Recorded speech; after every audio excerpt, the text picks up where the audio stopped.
Amén. Bendito el Señor. Amén. Gloria a Dios. No, van 2 cultos que no vienen. Bien, hoy vamos a comenzar a hablar de la sabiduría. Vamos a estudiar de la sabiduría. Amén. Así que vamos a empezar buscando en Santiago capítulo 1, versículo 2. Gloria a Dios. Vamos a ver qué nos dice el Señor de la sabiduría y cuál es la sabiduría del Señor o la sabiduría que quiere que nosotros tengamos. Amén. Precioso el Señor. Gloria a Dios. Santiago 1, 2, que dice la sabiduría que viene de lo alto. O de Dios. No, dice de Dios. La sabiduría que viene de Dios. Amén. Dice, hermanos míos, tened por sumo gozo cuando os halléis en diversas pruebas, sabiendo que la prueba de vuestra fe produce paciencia. Mas tenga la paciencia su obra completa, para que seáis perfectos y cabales sin que os falte cosa alguna. Y si alguno de vosotros tiene falta de sabiduría, pídala a Dios, el cual da a todos abundantemente sin reproche y le será dada. Pero pida con fe, no dudando nada, porque el que duda es semejante a la onda del mar, que es arrastrada por el viento y echada de una parte a otra. No piense, pues, quien tal haga, que recibirá cosa alguna del Señor. El hombre de doble ánimo es inconstante en todos sus caminos. El hermano que es de humilde condición, gloríese en su exaltación, pero el que es rico en su humillación, porque él pasará como la flor de la hierba. Porque cuando sale el sol con calor abrasador, la hierba se seca y su flor se cae y perece su hermosa apariencia. Así también se marchitará el rico en todas sus empresas. Amén. Primero que nada vamos a aclarar que el rico que habla ahí no es rico de plata, sino es cuando uno tiene cosas de las que se agarra en este mundo. Esas son las riquezas de las que habla el Señor, ¿verdad? Cuando estamos aferrados a algo que no es el Señor. Eso es una persona rica, ¿verdad? Y esas personas pasan así, como la flor de la hierba, crece, el sol la quema y perece enseguida, mueren, ¿verdad? Porque no tienen la fortaleza del Señor, ¿verdad? Vamos a comenzar de arriba, ahí donde dice en el 2, dice, hermanos míos, tened por sumo gozo cuando os halléis en diversas pruebas. Ahí donde estás, donde leímos recién en el subtítulo. ¿Sí? Hermanos míos, tened por sumo gozo cuando os halléis en diversas pruebas. A ver, nos está hablando de la sabiduría de Dios. ¿Será sabio delante del Señor cuando tenemos problemas estar con gozo?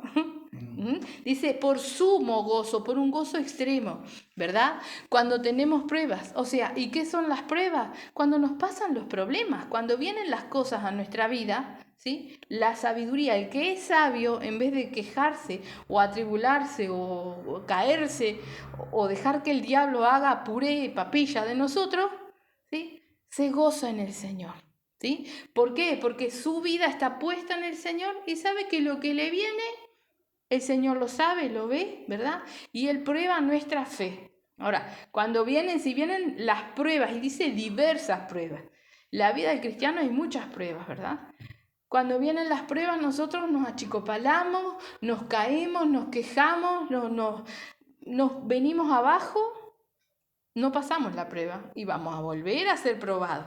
Es como la escuela, ¿verdad? Si uno en las pruebas de fin de año no pasa, tiene que repetir el año. Bueno, nosotros los cristianos somos exactamente iguales. Si somos probados y no glorificamos al Señor y no estamos bien delante, como dice, gozosos, ¿sí? Van a volver a venir esas mismas pruebas.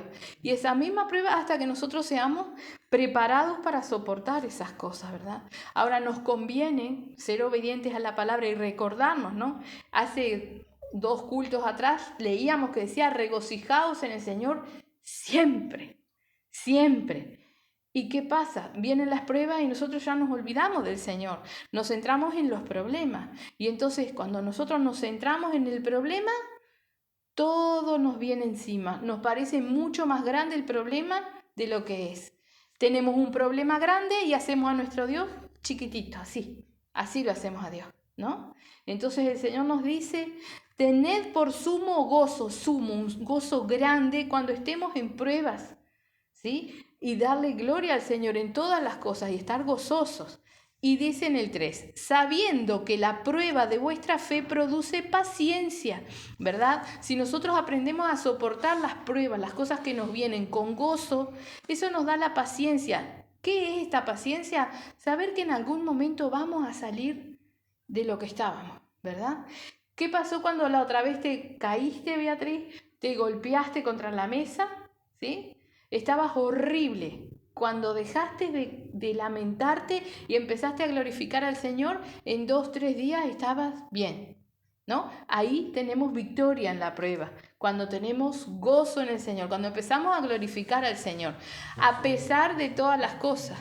¿Cómo? Gozo.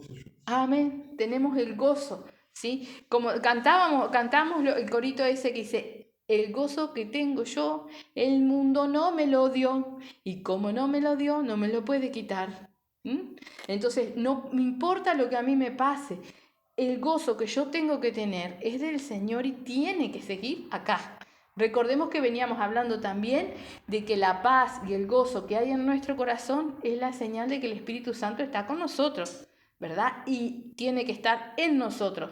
Por eso el gozo no se puede ir. Ahora, si a mí me pasa cualquier cosa y yo me enloquezco, se me va el gozo, se me va la paz, estoy nervioso, nerviosa, preocupado. Dejó venir, le abrí la puerta al diablo y el diablo vino y hizo lo que quiso conmigo. Y así es que muchas personas no están en la iglesia, ¿verdad? Y podemos decir, bueno, sí, pero nosotros estamos, sí estamos, pero por ahora, porque las pruebas van a seguir llegando y si nosotros seguimos siendo reprobados en las pruebas, el mismo diablo nos saca del camino, porque nosotros mismos le abrimos la puerta, ¿verdad? Dice ahí, ¿no? Sobre la paciencia, o sea, al soportar las pruebas, dice, sabiendo que la prueba de vuestra fe produce paciencia. Y dice en el 4, mas tenga la paciencia su obra completa para que seáis perfectos y cabales sin que os falte cosa alguna. Entonces de aquí sacamos, ¿no? Primeramente es de sabios gozarse en las pruebas, en las tribulaciones, en todo lo que nos toque vivir. Gozarse, darle gloria al Señor, ¿verdad? Tener paciencia. La fe nuestra es probada, o sea que sabemos que el Señor nos está mirando y Él nos va a ayudar a salir de lo que estemos pasando, nos va a dar la fuerza, ¿verdad? Pero dice, mas tenga la paciencia su obra completa, o sea, tenemos que irnos perfeccionando, no me puede pasar siempre lo mismo, no puedo yo caer y pasarme siempre lo mismo. Cuando venga la próxima prueba, yo ya tengo que estar preparado para saber, esto es una prueba, entonces la enfrento de otra manera, en victoria, ¿no? Porque el Señor nos llama a victoria, ¿sí?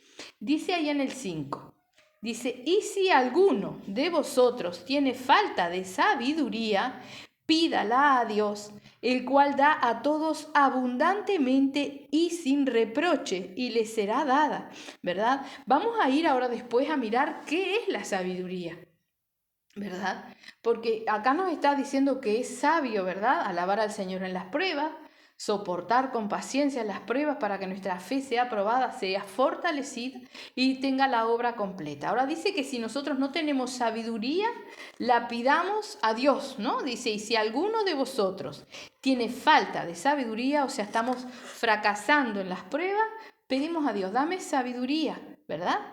Dice, pídala a Dios, el cual da a todos abundantemente y sin reproche y le será dada, ¿verdad? O sea, pedimos sabiduría, el Señor nos da sabiduría. Sabiduría de lo alto, no sabiduría de este mundo. No sagacidad como en este mundo, que son personas sagaces, inteligentes, que saben hacer las cosas para que les salga todo bien. No, sabiduría de lo alto para poder enfrentar las pruebas y poner todo en las manos del Señor, ¿verdad? Amén. Y dice en el 6, pero pida con fe, no dudando nada, porque el que duda es semejante a la onda del mar que es arrastrada por el viento y echada de una parte a otra, ¿verdad? O sea, la fe nuestra tiene que ser firme. Si nosotros un día creemos que Dios está con nosotros, al otro día también, porque Dios está con nosotros cuando estamos bien y cuando estamos mal. Dios nos prueba y nos tiene que probar, porque a través de las pruebas que nosotros somos perfeccionados para poder de ser salvos, para poder estar con Él cuando Él venga por su pueblo, ¿verdad? Entonces dice en el 7, no piense pues quien tal haga, o sea, no piense el que pida sin fe que recibirá cosa alguna del Señor. El hombre de doble ánimo es inconstante en todos sus caminos. Y es ahí que nosotros tenemos que prestar mucha atención, ¿verdad? Porque cuando nosotros fracasamos en las pruebas, somos de doble ánimo. Estamos acá, por ejemplo, escuchando la palabra, estamos bien, estamos contentos, estamos 2, 3 días bien y después vienen los problemas. Somos de doble ánimo, de repente estamos bien, de repente estamos mal. Y el Señor nos decía el otro día, ¿no? Leíamos en la palabra, regocijaos en el Señor siempre, siempre, ¿no? Y acá nos dice, tener por sumo gozo cuando estés en prueba, o sea, el gozo y la paz no se puede apartar de nosotros. No podemos dejar que se aparte de nosotros, ¿verdad? Tenemos que cuidarlo como un tesoro. Dentro nuestro tiene que haber paz y gozo. Entonces, no importa lo que a mí me pase, yo tengo que permanecer en paz y gozo. Y entonces ahí yo tengo la victoria. La prueba se hace más corta y prontito salgo de la prueba, ¿verdad? Vamos a mirar ahora, vamos a ir a lo que es la sabiduría. Vamos a mirar qué es la sabiduría. Vamos a ir a Proverbios. Deben de ser los papeles que están en la mitad de la Biblia, Beatriz. Precioso el Señor. Alabado sea su nombre. Proverbios 1. Gloria a Dios. Sabemos que Proverbios lo escribió el rey Salomón, ¿verdad? Que él buscaba sabiduría, él quería, y Dios le dio sabiduría por la oración que él hizo. El rey Salomón le pidió a Dios sabiduría, fue lo que le pidió, ¿verdad? Precioso el Señor. Proverbios 1, versículo 7. Gloria a Dios. Precioso el Señor. Ahí nos define lo que es la sabiduría o cómo comienza la sabiduría, ¿verdad? Precioso el Señor. Alabado sea su nombre. Así que Proverbios capítulo 1, versículo 7. Dice, el principio de la sabiduría es el temor del Señor. Los insensatos desprecian la sabiduría y la enseñanza, ¿verdad? Podríamos decir que una persona insensata es una persona loca, que no tiene mucho dominio o control o entendimiento, ¿verdad? Entonces dice que los insensatos desprecian la sabiduría y la enseñanza. La enseñanza es la palabra y la sabiduría, como lo dice antes, ¿no? Es el temor al Señor.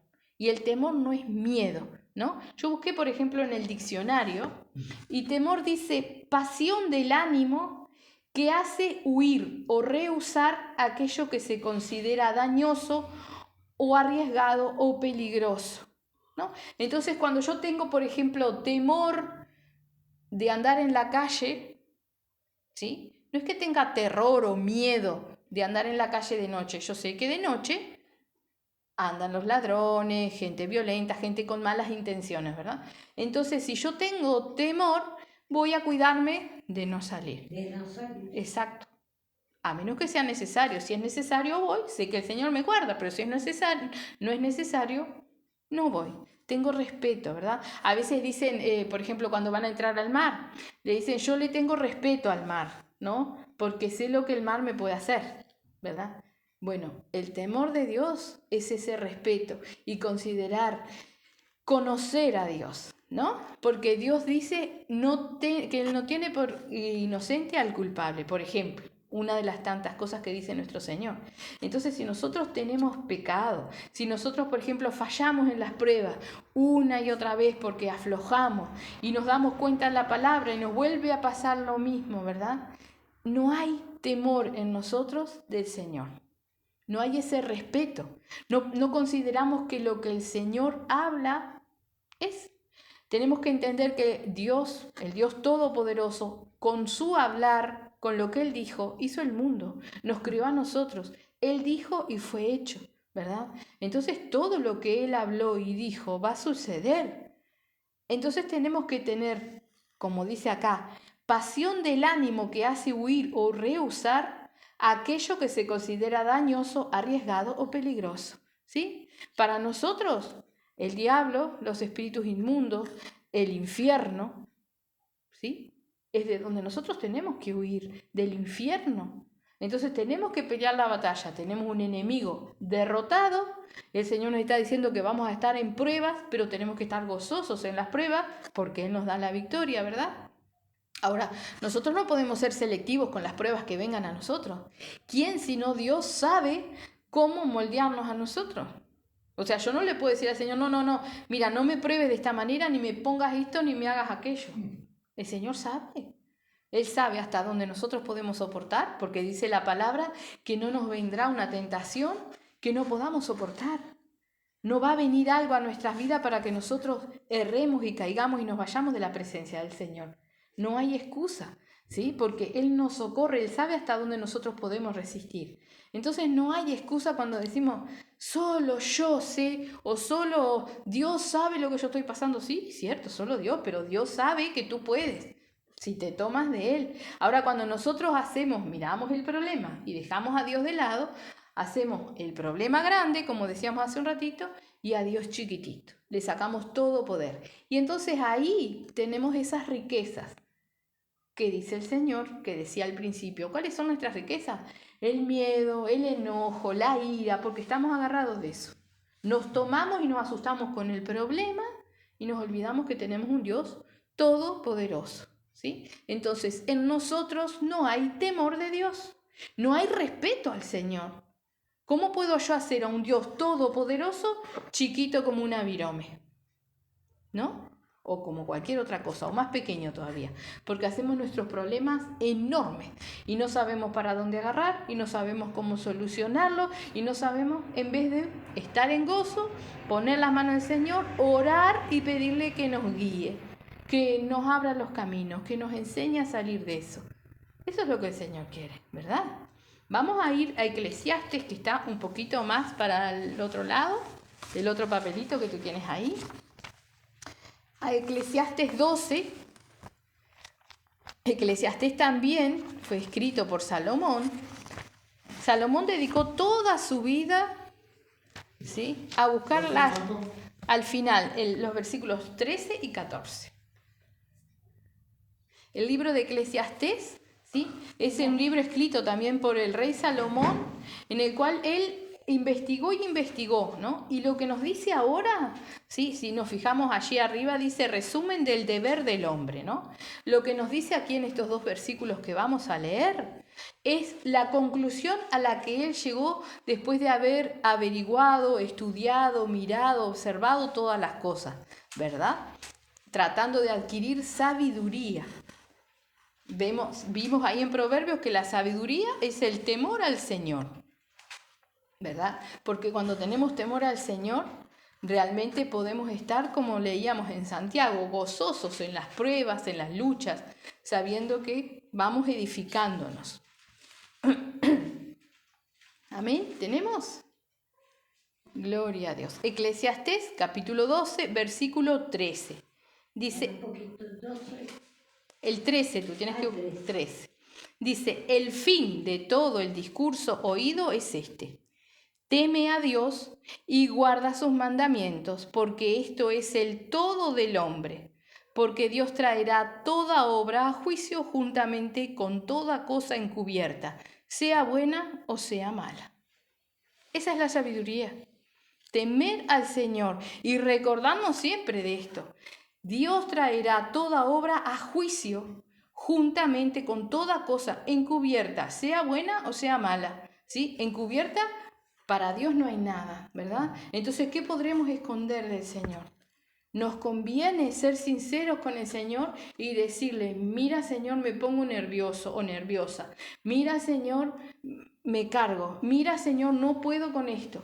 Ser sinceros con Él para que Él nos ayude a tener esa sabiduría. Decía en Santiago, ¿no?, que pidamos y que Él nos da más abundantemente de lo que pedimos, ¿no? Entonces nos conviene ser sinceros con el Señor y ir a contarle todas las cosas al Señor para que Él nos ayude, ¿verdad? Traerá toda obra a juicio, ¿sí? Y entonces, por ejemplo, si nosotros estamos inconstantes, como nos decía, ¿verdad?, un día bien, un día mal, fallamos aquí, fallamos allá y fallamos y seguimos fallándole al Señor, el día del juicio, ¿cómo vamos a estar delante de Él? De este Dios todopoderoso, ¿sí? Que está ahí esperando que nosotros confiemos en Él y nosotros le fallamos. ¿Cómo saldremos en el juicio? Reprobados probablemente, ¿sí? Porque Él es misericordioso, pero no puede negarse a sí mismo. En los cultos que vienen vamos a estudiar cómo es Dios, sus características, porque es necesario que tengamos temor del Señor, respeto. ¿Para qué? Porque si no hay ese temor y ese respeto, no hay arrepentimiento. Van de la mano. Si yo no reconozco el poderío y la majestad de Dios, nunca llego a arrepentirme realmente y vuelvo a caer en lo mismo. Como vemos cantidad de gente que viene y deja de venir, aparece y deja de venir y no se mantienen firmes, ¿verdad? Bueno, nosotros podemos estar iguales aunque permanezcamos dentro de la iglesia, porque el venir a la iglesia a mí no me salva. A mí me salva serle fiel al Señor. Y si yo fracaso en las pruebas porque no me tomo del Señor, le estoy fallando a Él, al Dios Todopoderoso, ¿verdad? Entonces, la sabiduría es esa, ¿sí? Primeramente, el temor de Dios. Y vamos a dedicarnos en los próximos cultos a estudiar cómo es Dios. Y pedirle, sobre todas las cosas, pedirle al Señor, bueno, si el principio de la sabiduría es tener temor y conocerte, yo quiero conocerte. Yo quiero tener ese temor para llegar al arrepentimiento, ¿sí? Y la sabiduría, mantenernos firmes en las pruebas, reconociendo el poder, el poderío de nuestro Señor Jesucristo, de la obra de nuestro Señor Jesucristo, pero también del Dios Todopoderoso, ¿sí? O sea, la Biblia está dividida en dos. Tenemos el Viejo Testamento y el Nuevo Testamento. En el Nuevo Testamento tenemos presente y patente la obra de nuestro Señor Jesucristo, ¿verdad? Ahora en el Viejo Testamento está lleno, primeramente, de cantidad de veces que los profetas hablaron y predijeron que iba a venir nuestro Señor Jesucristo, ¿verdad? Pero está lleno de los milagros que hizo Dios, de las maravillas que hizo Dios para su pueblo, pero también de los castigos.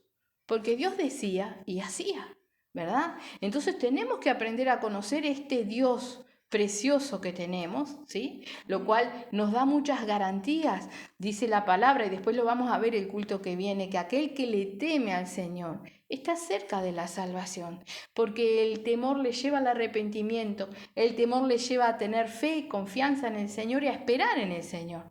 Ahora, cuando no tenemos temor de Él, ¿sí?, agrandamos cualquier otra cosa. La idolatría, a la cual el Señor la condena, ¿verdad? Y podríamos decir a aquellas personas que confían en un santo, que le rezan a los santos, o que van a la Virgen del Verdún y andan de rodillas y hacen todas esas cosas porque confían que eso les va a dar una sanidad o les va a dar trabajo, cosas de esa, ¿verdad? Pero nosotros no estamos lejos cuando agrandamos un problema, porque hacemos a algo, cualquier cosa, más grande que Dios, y eso es idolatría. Nuestro Dios es todopoderoso. Entonces, cada vez que nosotros hacemos algo más grande que Él, estamos en idolatría. Entonces necesitamos conocerlo para arrepentirnos de todo corazón y poder tener posibilidades de ser salvos, ¿sí? Tenemos que tener temor de Él para no fallarle. Le vamos a seguir fallando, pero las fallas son mínimas. Tenemos que ser aprobados en las pruebas, ¿verdad? Nos tiene que ponerle el Señor bueno, muy bueno sote en las pruebas. Tenemos que pasar las pruebas, ser moldeados, ir aprendiendo. Si el Señor, como dice el hermano, nos hace pic cada vez que fallamos, ¿no? O sea, nosotros mismos nos castigamos, porque ¿qué hacemos? El problema grande pasamos terriblemente y Él nos mira, nos dice, estoy aquí. Es como el niño, ¿verdad? Que por porfiado la madre le dice, te vas a caer, y el niño va y va hasta que se cae. Bueno, nosotros somos iguales, ¿sí? El Señor nos dice, estoy aquí, y nosotros vamos, buscamos, revolvemos, tratamos de hacer por nuestra cuenta y no nos sale. Y estamos mal. Y tenemos a Dios que nos está mirando, esperando que nosotros nos dignemos a volvernos a Él, ¿sí? Ese es nuestro Dios. Pero vamos a dedicar otros cultos para estudiar eso, ¿sí?, a Dios, sus características, para poder tener el temor de Dios y adquirir la sabiduría. Ahora vamos a ir a 1 de Corintios, que es más para el final, Beatriz. 1 de Corintios, vamos a ir al capítulo 1.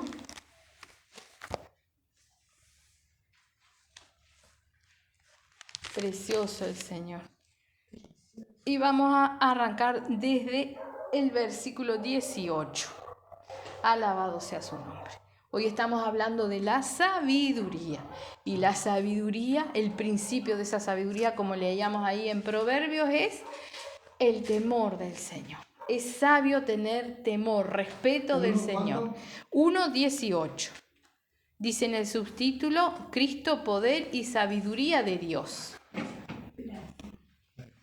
Recordemos, antes de comenzar a leer, que nuestro Señor Jesucristo vino a hacer la voluntad del Padre. Amén. ¿Verdad? Entonces, ¿quién más que nuestro Señor Jesucristo, ¿sí?, nos muestra la sabiduría, la obediencia, el temor, el respeto, ¿verdad? Dice, Cristo, poder y sabiduría de Dios. Dice, porque la palabra de la cruz es locura a los que se pierden, pero a los que se salvan, esto es, a nosotros es poder de Dios. Dice, pues está escrito, destruiré la sabiduría de los sabios y desecharé el entendimiento de los entendidos. ¿Dónde está el sabio? ¿Dónde está el escriba? ¿Dónde el disputador de este siglo? ¿No ha enloquecido Dios la sabiduría del mundo? Vamos a detenernos ahí, ¿verdad?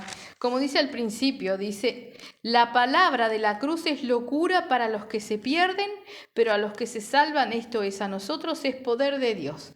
Tenemos una eminencia en la religión, el Papa, ¿no?, que dijo que la cruz era la derrota más grande de Cristo. Cristo nunca fue derrotado y la cruz no es una derrota, sino que es una victoria, ¿verdad?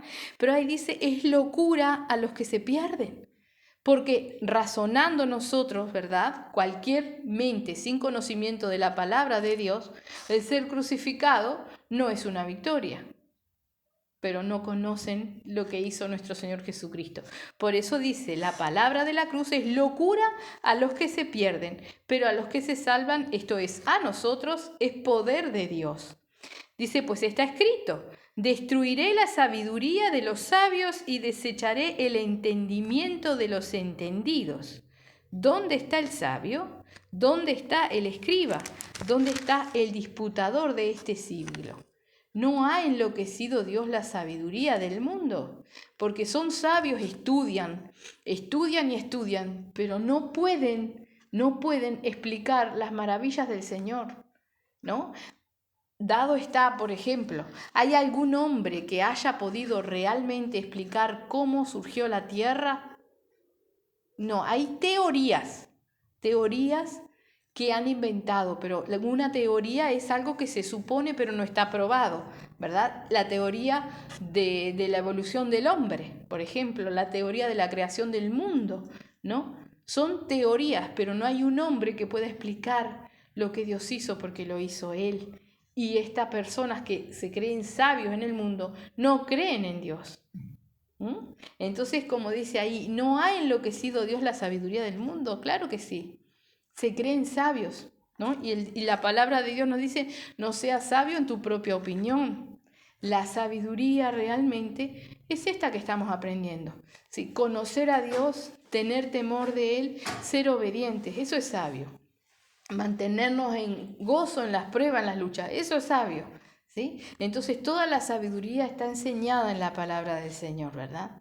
Así que dice ahí, continuando, en el versículo 21, dice, pues ya que en la sabiduría de Dios el mundo no conoció a Dios mediante la sabiduría, agradó a Dios salvar a los creyentes por la locura de la predicación, ¿verdad? ¿Le encontramos ahí el versículo 22?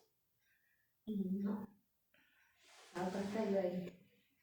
Y pasas la hoja y está el 22, el 21 y el 22. Precioso el Señor. Gloria a Dios. Dice, pues ya que en la sabiduría de Dios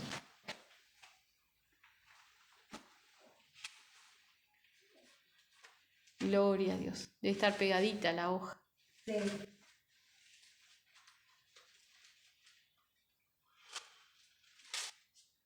Amén.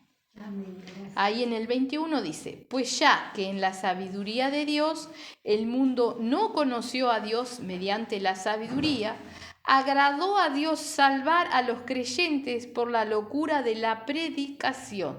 ¿Sí? Vemos en la historia del mundo, ¿verdad? Vemos el Génesis, Adán, de Adán hasta Moisés, ¿sí? Dios, ¿qué hizo? Maravillas, milagros, hablaba, estaba con ellos, les enseñaba, ¿sí? No funcionó, porque no le obedecían, ¿sí? Después, con Moisés, ya luego de haber rescatado a su pueblo, viene la ley, o sea, los mandamientos, ¿sí? Es más, el pueblo de Israel, cuando el Señor hablaba del monte, se asustó, pero se asustó de lo que veía, no se asustó, no tuvo respeto por lo que era Dios. Siguió fallándole al Señor. No funcionó, ¿sí? Y por eso dice acá, dice, le agradó a Dios salvar a los creyentes por la locura de la predicación. Y es una locura, porque realmente las personas que quieren creer en Dios tienen que creer en lo que alguien que ha sentido la presencia de Dios les diga. Y le decimos cosas que no podemos demostrar. Le decimos cosas que hay que sentir para poder entender y creer en el Señor. Es una locura. Es una locura. Pero el Señor lo hizo así. Y gracias a eso y al amor del Señor y la misericordia es que hoy estamos aquí. Que Él nos ayudó a poder creer.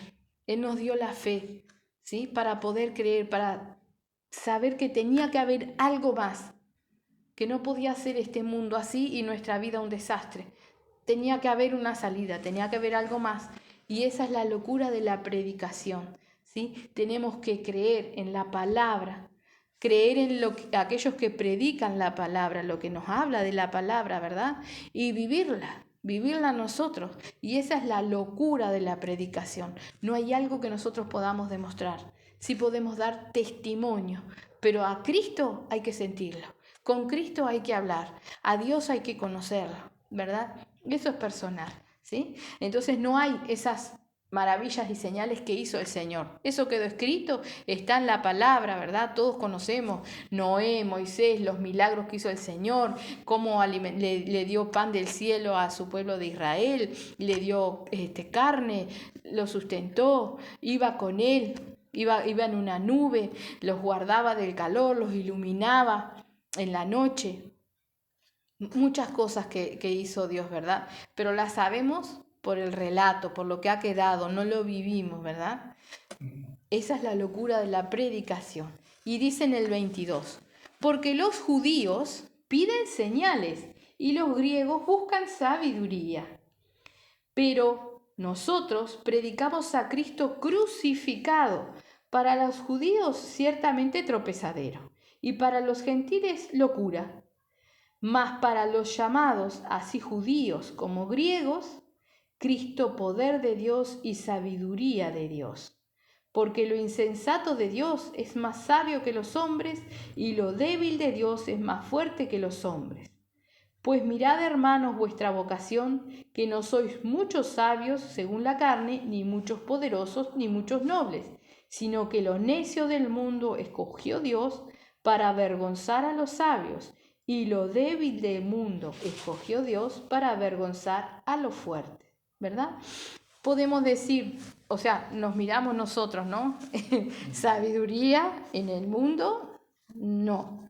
¿Sí? Como dice, lo más vil y menospreciado del mundo, ¿sí? Eso escogió Dios. ¿Para qué? Para glorificar su nombre, ¿sí? Hoy conversaba con una señora mientras esperaba para entrar al consultorio de la doctora y me decía, tengo 83 años. Dice, estuve en silla de ruedas, hice un infarto. Dice, ¿cómo es? Bueno, no me acuerdo, tengo diabetes, no sé, tenía todo, creo que no le faltaba tener nada, ¿no? Pero gracias a Dios, hoy camino, vivo sola, pinto mi casa, hago la quinta, dice, hago todo, dice, y nadie dice que yo estuve en silla de ruedas y que me dijeron que me iba a morir. Fueron a despedirse de mí. La familia fue a despedirse porque ya le dijeron que no tenía salida, que no salía. Dice, pero gracias a Dios estoy aquí, ¿no? Amén. Una anciana de 83 años. ¿Dónde está la fortaleza? En Dios. En Dios, ¿verdad? Vemos a veces personas de 20, 30 años que están hechos pedazos, pero no tienen a Dios. Entonces, de lo más vil y menospreciado, de lo más débil, como dice ahí, escogió Dios para glorificar su nombre. Ahora, si nosotros tenemos nuestras riquezas, o sea, nuestras cosas, nuestro carácter o nuestras decisiones, Dios no se glorifica en nosotros, porque nosotros tenemos nuestras fortalezas. Nosotros tenemos que ser débiles para que el Señor se glorifique en nosotros y nos dé la salida y nos mantenga fuertes y podamos ser testimonios para los demás, ¿verdad? Como tenemos nuestra hermana Etel de 84 años predicando la palabra y sigue firme, ¿verdad? Y como decía el pastor el otro día en un audio, o sea, cosas que nos alientan a seguir, ¿sí? Porque vemos que son hermanitos que tienen más años que nosotros y que el Señor los fortalece. Y eso nos ayuda y nos alienta a seguir adelante, ¿verdad? Pero acá lo dice, de lo más vil y menospreciado del mundo escogió Dios. Y eso somos nosotros. Nos han destratado, nos han humillado, nos han dejado de lado. Y el Señor nos dijo, ven para aquí. ¿A qué nos llama el Señor? A servirlo. ¿Y cómo le servimos? Primeramente, teniendo el temor del Señor, conociéndolo, para que la sabiduría de Cristo esté en nosotros, no la sabiduría del mundo, la sabiduría de Cristo, ¿verdad? Porque aún los trabajos más difíciles que tengamos que hacer, ¿verdad? Si nosotros le pedimos al Señor, Él nos ayuda, Él nos guía y podemos decir, pero el Señor, por ejemplo, no conocía la computadora. El Señor es la sabiduría. ¿Qué no nos va a enseñar el Señor? ¿Sí? O sea, tenemos que entender, tenemos un Dios todopoderoso. Y tenemos que entender esa palabra, la decimos y la sabemos, pero dice todopoderoso. ¿Qué hay que Él no pueda? Nada, nada, ¿verdad? Y para nosotros lo único imposible, lo único, y lo dice la palabra, es agradar a Dios si no tenemos fe. Entonces, ¿cómo me ve el Señor cuando yo dejo que mi fe se caiga y dejo que los problemas se agranden? Como alguien que huele mal. Así me ve el Señor. Me dice, no me agradas, porque no tienes fe, porque me estás haciendo pequeño. Pero aún así todo, Él en su amor y su misericordia está ahí esperando que nosotros nos vuelvamos a Él. Por eso nos hablaba del hombre de doble ánimo, del hombre inconstante en todos sus caminos. Me afirmo, estoy bien, bien, bien, me caigo y me quedo. Me afirmo, voy, vengo. Eso es inconstante. Y tenemos que estar firmes en el Señor, porque Él es todopoderoso y está con nosotros y nos socorre a nosotros, ¿verdad? Entonces tenemos que tener eso bien presente para cuando vengan las pruebas, para cuando venga el día malo. Estar firme, dice la palabra del Señor, ¿verdad? Ahí dice en el 22, dice, porque los judíos piden señales y los griegos buscan sabiduría, pero nosotros predicamos a Cristo crucificado. Para los judíos ciertamente tropezadero y para los gentiles locura. Los judíos tenían la ley y no la podían cumplir. La ley, y es lo que también vamos a estudiar en los cultos que viene, ¿verdad? No salvaba.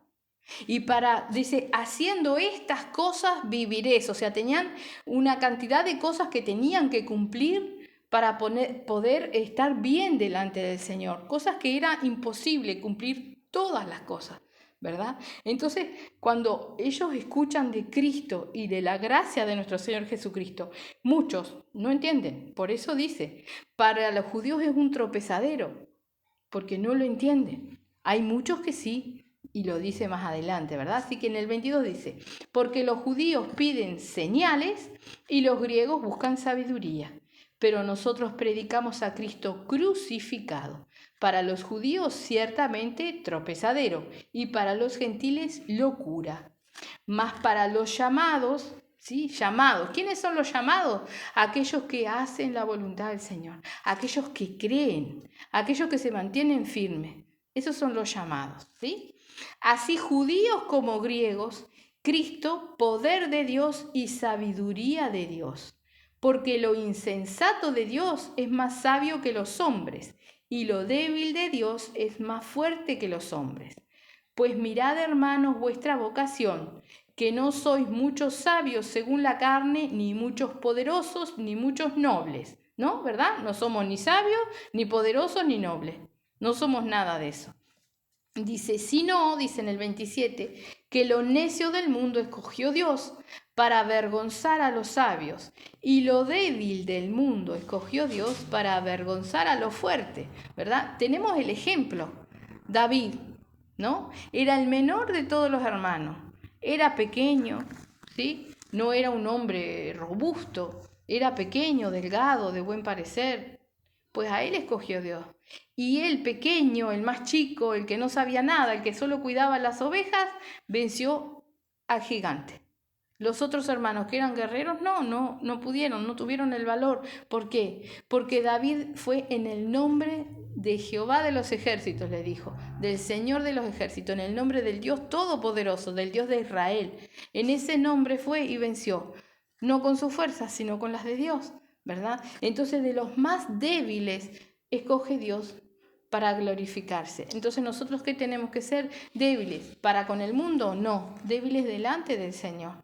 Saber que en el nombre de Él tenemos que hacer todas las cosas. ¿Sí? Aún es bueno, Señor, en tu nombre yo voy al almacén. Úsame, bendíceme, guíame, ayúdame. Voy al almacén, es algo tan sencillo, pero voy al almacén. Voy a estar en contacto con otras personas, ¿sí? Necesito del Señor. Tengo que entender que necesito del Señor. Nos dimos cuenta cuando nos sentamos en el baño a orinar y pensamos que hay personas que tienen problemas en los riñones y que no pueden orinar y que sufren terriblemente. Nos dimos cuenta cuando movilizamos el vientre que quizás hay personas que no pueden y que hay que hacerle una operación y que andan con unas bolsas colgando. Necesitamos del Señor para todas las cosas y necesitamos ser agradecidos con el Señor. Tenemos ojos, vemos, hablamos, y si no tuviéramos, ¿estamos vivos? ¿Sí? Tenemos un hermanito en Montevideo que perdió la vista, pero él se congrega. Tenemos otra hermana que va en silla de ruedas, pero se congrega. ¿Por qué? Porque su alma es la que quiere de Dios. No importa lo que nos pase, no importa lo que venga, importa lo que nosotros hagamos, importa el lugar que nosotros le demos a Dios en nuestras vidas, ¿verdad? Nosotros tenemos que ser débiles para con Dios para que Él nos fortalezca y nos ayude a llegar a seguir adelante a pesar de lo que venga a nuestra vida, ¿verdad? En el 27 dice, sino que lo necio del mundo escogió Dios para avergonzar a los sabios. Y lo débil del mundo escogió Dios para avergonzar a lo fuerte. Y lo vil del mundo y lo menospreciado escogió Dios, y lo que no es para deshacer lo que es. ¿Verdad? ¿Qué no somos nosotros? Nosotros no tenemos poder. Lo que no es. No somos nada. Nosotros no somos nada. Podemos ser instrumento en las manos del Señor, es lo único que podemos hacer. Pero sí podemos deshacer lo que es. ¿Qué podemos deshacer? Las obras de las tinieblas. El Señor nos llama a ser soldados, a batallar. Ahora, si nosotros estamos entretenidos en nuestros problemas, nunca vamos a llegar a ser soldados. Porque el soldado, cuando es soldado, por ejemplo, va a la guerra y no está pensando, o no puede, o no debería estar pensando en los problemas de la familia o de la casa. Porque está en una guerra, porque está defendiendo una nación, porque está defendiendo también a sus compañeros y cuidando su propia vida. Bueno, nosotros estamos en guerra. Todos los días de nuestra vida estamos en guerra. Contra nosotros mismos y contra el enemigo. Entonces no podemos estar en la chiquita de preocuparnos por nuestras cosas. No es en vano que el Señor dice, busca primeramente el reino de Dios y toda su justicia, y lo demás vendrá por añadidura. ¿Qué es lo demás? Todo lo demás. Casa, comida, ropa, descanso, salud, todo vendrá por añadidura. O sea, si el Señor lo quiere, lo dará. ¿Cuál es nuestra misión? Buscar el reino de Dios, conocer a Dios, tener temor de Él, ser sabios, ser obedientes, pelear la batalla. Para eso nos llama el Señor. ¿sí? El Señor no nos llama para que nosotros estemos contentos con los panes y los peces, o sea, con las cosas que el Señor nos pueda dar. Como muchas personas, no tengo trabajo o quiero que me salga la jubilación o quiero una pensión, voy a buscar del Señor. Tenemos un caso, ¿verdad? Acá, o sea, estaba buscando una casa para alquilar y cuando el Señor le da una casa para alquilar, de acuerdo a lo que podía pagar, de acuerdo a lo que quería, cerca de la iglesia podía venir caminando, no se congregó más. ¿Había sabiduría? ¿Había temor de Dios? No, realmente no. Porque ¿quién nos da todas las cosas para que nos podamos congregar? Es Dios. Y si en ese momento cuando el Señor nos da, nosotros nos apartamos, no hay sabiduría, no hay temor de Dios, ¿no? Entonces, realmente nos apartamos porque estábamos por los panes y los peces y no por lo que el Señor nos llama. A eso, buscar primeramente el reino de Dios y toda su justicia, ¿verdad? O sea, conocer. Dice ahí, 28, vamos a retomar ahí. Dice, y lo vil del mundo y lo menospreciado escogió Dios y lo que no es para deshacer lo que es, a fin de que nadie se jacte en su presencia, ¿verdad? Yo no tengo poder, no hay persona alguna que tenga poder ninguno, el poder es de Dios. Podemos decir, Moisés abrió el mar. No, Moisés no abrió el mar. Hoy me decían en la oficina, dice, ¿cuál fue el que abrió el mar? Y lo miro como si... Dice, ¿fue Moisés? No, Moisés no abrió el mar. Fue Dios que abrió el mar. Dios le dijo a Moisés, ¿qué tienes en tu mano? Una vara. Bueno, toca el mar que se va a abrir. ¿Quién lo abrió? Dios. La gloria es de Dios, el poder es de Dios, ¿verdad? Porque Él es el Dios todopoderoso. Nosotros no tenemos poder, ¿verdad? Entonces por eso dice ahí en el 29, a fin de que nadie se jacte en su presencia. Dice, más por Él estáis vosotros en Cristo Jesús, el cual nos ha sido hecho por Dios sabiduría, justificación, santificación y redención. ¿Sí? No es en vano el orden que hay aquí. Sabiduría primeramente, para ser justificados luego, para ser santificados luego, para ser redimidos por el Señor, para ser realmente perdonados y poder tener la salvación. Y dice en el 31, para terminar, para que como está escrito, el que se gloría, gloríese en el Señor. ¿Verdad? Para que nosotros podamos ver cómo nuestros problemas se solucionan y podamos darle la gloria, la honra al Señor y decir que gracias a Él es que salimos de este embrollo, porque sin Él nada podemos hacer. Y nosotros podemos, o sea, como hay por ejemplo médicos que dicen, no, pero tú estás bien porque yo esto, porque yo aquello. Si Dios no quiere, no. A dos personas se la atiende con el mismo tratamiento, teniendo la misma enfermedad, y una se sana y la otra no se sana, porque está en la voluntad del Señor, porque si uno es cristiano, el Señor quizás lo quiera salvar o quiera glorificarse ahí, pero el hombre no tiene poder. Todo depende de Dios, ¿verdad? Y Dios mira, ¿sí? A todos nos mira, a los que estamos buscando de Él, a los que no, y como leíamos, un día vamos a estar en juicio. Y eso es lo que nosotros tenemos que recordar, que todas nuestras obras van a ser llevadas a juicio. ¿Me podré justificar delante de Dios? No. ¿Qué le voy a decir? Primeramente que Él lo sabe todo, lo ve todo, ¿sí? No voy a poder decirle nada. Entonces tengo que realmente tener ese temor de Dios para estar en sus manos, ¿sí? Para que Él realmente me guíe y la gloria sea para Él. Toda la gloria para Él. Amén. Amén. Vamos a hacer una oración. Bendito Padre Santo y poderoso, mi Señor. Te damos las gracias, Padre Santo, Padre amado, por tu preciosa palabra, Padre. Gracias te damos, mi Señor. Enséñanos, Padre Santo, a tener temor de ti para llegar a un verdadero arrepentimiento. Enséñanos la sabiduría, Padre. Te rogamos, mi Señor, que tú sigas obrando y preparando, Padre Santo, tu preciosa palabra para que podamos realmente conocerte, Señor. Conocer tu poderío, tu majestad, conocer al Dios que servimos, mi Señor Santo, en el nombre de Jesús, para no fallarte, Padre. En el nombre de Jesús, enséñanos, mi Señor. Tengas misericordia de los que no están hoy, Padre bendito, de los que no han venido, Señor. Toca almas, mi Señor, a través de YouTube, Padre bendito. Rescata, guía, mi Señor, guía, Padre, para que muchos puedan llegar, mi Señor, a tener temor de ti, Padre Santo, a ser obedientes, mi Señor, y a batallar por la salvación, Padre. Te rogamos que tú estés ministrando sobre nuestras vidas, aquí los que estamos y los que escucharán luego, Señor, que tú estés ministrando, llevándote toda carga, Padre, bendiciéndonos, guardándonos de regreso a nuestros hogares, Padre, y que realmente podamos mantenernos firmes en gozo, Padre Santo, enfrentando todas las pruebas y las luchas, Señor. En el nombre de Jesús, Padre, gracias, Señor. Amén. Amén.